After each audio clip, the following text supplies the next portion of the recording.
ప్రస్తుత వాతావరణ పరిస్థితుల్లో అన్ని రకాల పంటల్లో చీడపీడల సమస్య అధికమవుతోంది. తెగుళ్లను, పురుగులను నియంత్రించడానికి అధిక ఖర్చు చేయాల్సి వస్తోంది.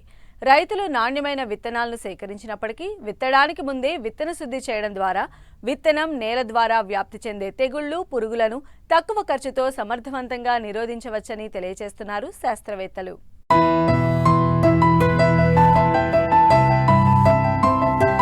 నాణ్యమైన విత్తనాల ఎంపిక ఎంత ముఖ్యమో శుద్ధి చేసిన విత్తనాన్ని నాటుకోవడం కూడా అంతే ముఖ్యం.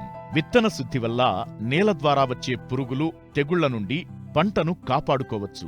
కాబట్టి కనిపించని శిలీంధ్రాల బారి నుంచి విత్తనాలను రక్షించుకోవాలంటే విత్తన శుద్ధి ఆవశ్యకత ఎంతో ఉంది. దీనివల్ల మొలక శాతం అధికంగా ఉండి మొక్కల సంఖ్య కూడా పెరిగి మంచి దిగుబడిని సాధించవచ్చు.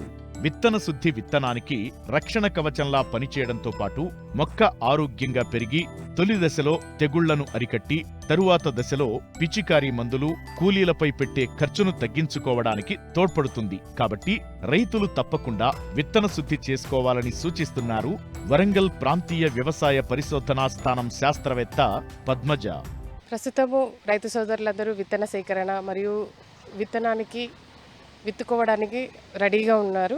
ఏ పంటనైనా విత్తుకునే ముందు మనము ముందుగా ఇంతకుముందు గత సంవత్సరం వేసిన పంటను మరియు అందులో వచ్చే ఏవైనా తెగుళ్ళు కనుక ఉన్నట్లయితే వాటిని గమనించుకొని దానికి తగిన విధంగా ఈ సంవత్సరము పంటని వేసుకోవడం మంచిది. అదేవిధంగా ఇప్పుడు సేకరించిన విత్తనాన్ని ముందుగా మనము విత్తన శుద్ధి అనేది ఖచ్చితంగా చేసుకోవాలి. కొన్ని రకాల పంటలను గమనించినట్లయితే గత సంవత్సరము ప్రధానంగా మన వైరస్ తెగుళ్ళు ఎక్కువగా ఆశించినవి కంది పంటల్లో మరియు అపరాల పంటలలో. అదేవిధంగా వరిలో చూసినట్లయితే బ్యాక్టీరియా ఎండాకు తెగులు ఎక్కువగా ఆశించి ఎక్కువగా నష్టపోయే అవకాశం ఉంది. సో ఈ తెగుళ్ళు మనకి విత్తనం ద్వారా కూడా కొంతవరకు ఆశించే అవకాశం ఉంటుంది. కాబట్టి మనము ముందస్తుగా విత్తనాన్ని కొనుగోలు చేసిన వెంటనే విత్తన శుద్ధి అనేది చేసుకొని విత్తుకున్నట్లయితే తెగుళ్ళని నివారించుకోవచ్చు. వరిలో చూసినట్లయితే బ్యాక్టీరియా ఎండాకు తెగులు 30% వరకు విత్తనం ద్వారా కూడా వ్యాప్తి చెందే అవకాశం ఉంటుంది. కాబట్టి విత్తన శుద్ధిగాను మనం తడి మరియు పొడి పద్ధతి 2 రకాలుగా విత్తన శుద్ధి చేసుకోవచ్చు.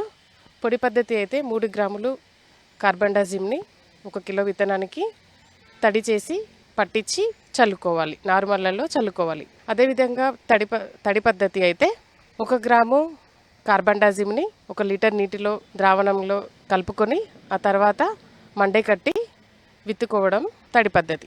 ఇంకా ట్రైసైక్లోజోల్ అనే మందుని కూడా మనము విత్తన శుద్ధిగా కూడా ఉపయోగించుకున్నట్లయితే అగ్గి తెగులు నుంచి నివారించుకోవచ్చు. ఇక మిగతా పంటలను చూసినట్లయితే థైరామ్ లేదా క్యాప్టాన్తో కానీ లేదా కార్బండాజిమ్తో కానీ 2 గ్రాములు 1 కిలో విత్తనానికి సరిపడా తీసుకొని విత్తన శుద్ధి చేసినట్లయితే మొదటగా అంటే విత్తనం ద్వారా కానీ లేదా భూమి ద్వారా సంక్రమించే శిలీంధ్రాల నుంచి 30 రోజులు కాలం పాటు మనము విత్తనానికి ఎటువంటి హాని చేయకుండా రక్షించుకోవచ్చు. ఇక అపరాల పంటలలో చూసినట్లయితే ముఖ్యంగా భూమి ద్వారా సంక్రమించే తెగుళ్ళు ఎక్కువగా ఆశించే అవకాశం ఉంటుంది. అందులో ఫిజేరియం ఎండు తెగులు, ఫైటాఫ్థరా ఎండు తెగులు, అదేవిధంగా మాక్రోఫోమినా ఎండు తెగులు. ఈ ఎండు తెగుళ్ళన్నీ కూడా భూమిలో ఉండేటువంటి శిలీంధ్రం ద్వారా వ్యాప్తి చెందుతాయి. కాబట్టి మనము విత్తన శుద్ధి అనేది తప్పకుండా పాటించాలి.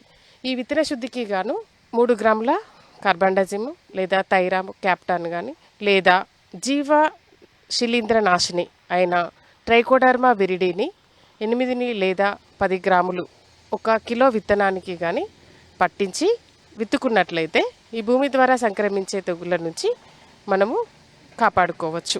అదేవిధంగా పెసర మినుములో కూడా జీవ శిలీంద్ర నాశిని అయిన ట్రైకోడర్మా విరిడిని 8 గ్రాములు 1 కిలో విత్తనానికి కనుక పట్టించి విత్తన శుద్ధి చేసుకున్నట్లయితే భూమి ద్వారా అదేవిధంగా విత్తనం ద్వారా సంక్రమించే తెగుళ్ళని మనము అరికట్టవచ్చును. ఇక గొడ్డుమోతు తెగులు అనేది గత సంవత్సర కాలం నుంచి చూసినట్లయితే ఈ మన ఉమ్మడి వరంగల్ జిల్లాలో ఎక్కువగా సమస్యాత్మకంగా ఉన్న వైరస్ తెగులు. ఈ వైరస్ తెగుళ్ళు కూడా మనము విత్తనం ద్వారా 10% వరకు వ్యాపించే అవకాశం ఉంటుంది. కాబట్టి విత్తన శుద్ధిని కూడా ఖచ్చితంగా పాటించాలి.